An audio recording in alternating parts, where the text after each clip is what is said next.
Hello and welcome to Madam Security. I'm your host, Monique Clark.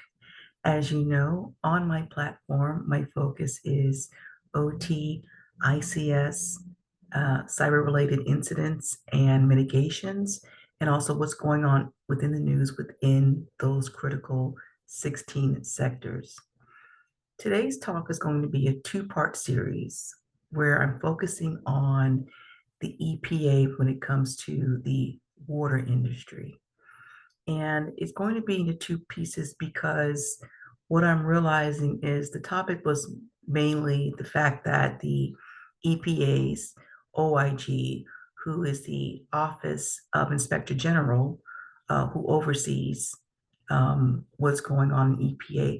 Many agencies, just so we're clear, have an OIG, which is an Office of Inspector General, which is a third party, which is still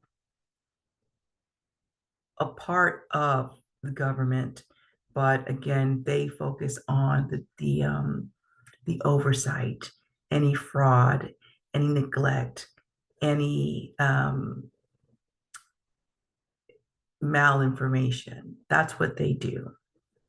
So recently, the EPA's Office of Inspector General ran a passive assessment on 1,300 water and waste treatment plants.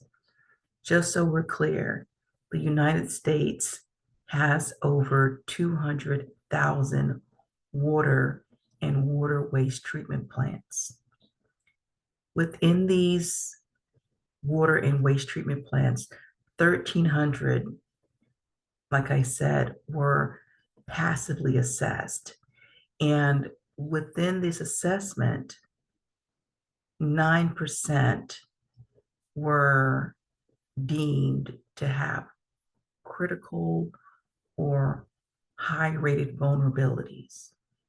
And the reason why this is going to be a two-part series, because it's not just as simple as saying, okay, these are where the critical areas lie, the critical vulnerabilities, and these are the countermeasures or the guardrails or the mitigations to put in place.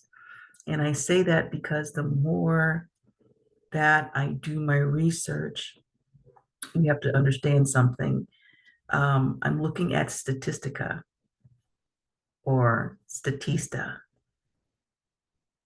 and what they're reporting is one of the challenging matters when it comes to the water and water treatment infrastructure is that we're talking about infrastructure that is beyond aging. We're talking about the investment to renovate wells, pipelines, the treatment plants, storage facilities, and the number they're coming up with is roughly $625 billion of capital investments is required to do a full haul and undertaking to get our water and treatment facilities up to par.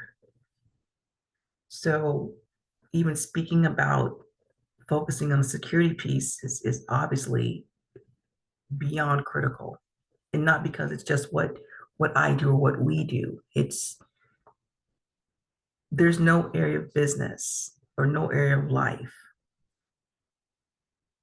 that I can think of where what we do, risk management, governance, pen testing, uh, software development lifecycle, etc., isn't needed. But here, when we focus on the aging infrastructure,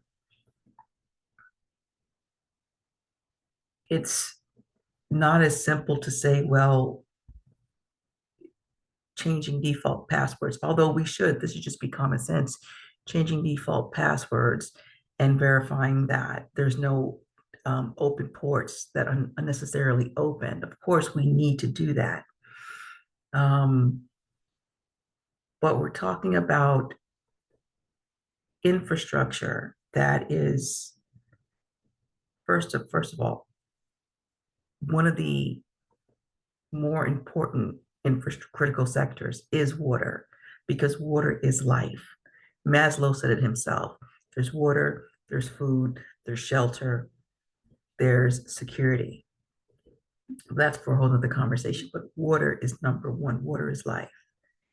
And understanding where we sit today, implementing hardware, software, um, and specific technological tools that are feeding information that's coming from a debilitating infrastructure is, I would say, I'm trying to think of a word, dangerous, dangerous. So this is part one. I'm not sure how far along I've been speaking. This is part one. And let's go on to part two, because under the Biden administration, I remember in 2022 or early 2023, the White House put out executive order when it came to uh, upgrading America's infrastructure. And it was focused on the Build Back America program, but there was a subsidiary area that focused on the water and the water treatment plants of our country. And there were some there were some monies made available where private owned treatment centers locations were able to request this grant, and then there would be an area where they would have experts like ourselves go in and do a full assessment. So let me research that and see where we're at with that, but also to understanding um, how are we to secure when the ecosystem is basically crumbling, to put it in a more, I don't know if that's even a gentle way to say it. But this is part one of the EPA's focus on securing America's water and water treatment plants. And I will come back with part two. Thank you.